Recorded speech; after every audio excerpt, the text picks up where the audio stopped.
দেবের 3টি পদ থেকে পদত্যাগ, আর তারপরেই একেবারে ঘাটালের বিজেপির বিধায়ক শীতল কপাট ঘাটালের যে পাঁশকুড়া বাসস্ট্যান্ড সেখানে একেবারে হাতে পোস্টার নিয়ে নেমে পড়েছে। তার দাবি একাধিক দুর্নীতি করেছে দেব, আর সেই দুর্নীতি ঢাকতেই কিন্তু এই পদত্যাগ। তবে বেলা যত বাড়ছে দেব নিয়ে রাজনীতি কিন্তু ততই গরম হচ্ছে। তবে দেখার বিষয় শেষ পর্যন্ত কি হয়। দেবের এই যে 3টা কমিটি থেকে একেবারে পদত্যাগ দিলেন, অপর দিকে আপনারা পোস্টার নিয়ে হাতে দাঁড়িয়েছেন, কি বলবেন পুরো বিষয়টা নিয়ে? দেখুন, আমরা বারে বারে বলছি, দেববাবু 10টা বছরের সাংসদ, এই 10টা বছর এইরকম কি বেশ কিছু পদ উনি হোল্ড করেছেন, কিন্তু সেই সব জায়গায় কাজ করতে পারেনি। অর্থাৎ এক কথায় বলা যায় উনি একজন অপদার্থ।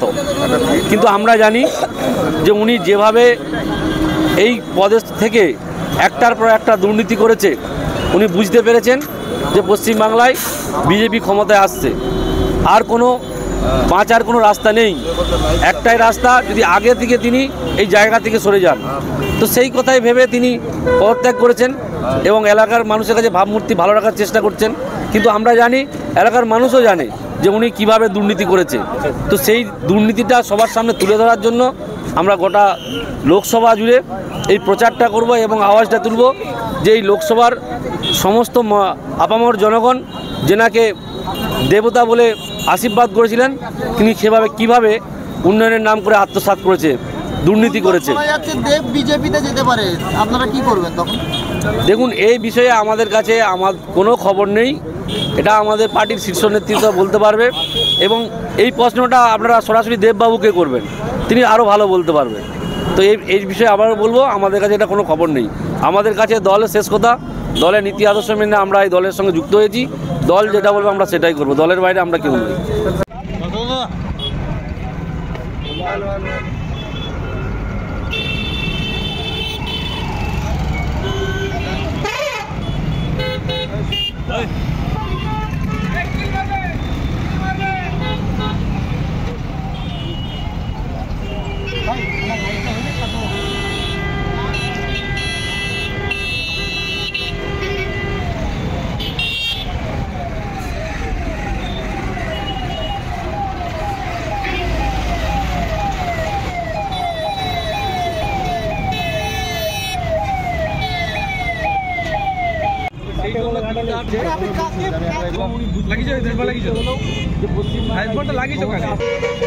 ভাবতেই উনি আগে থেকে সমস্ত সরকারি পদ থেকে সরে যান।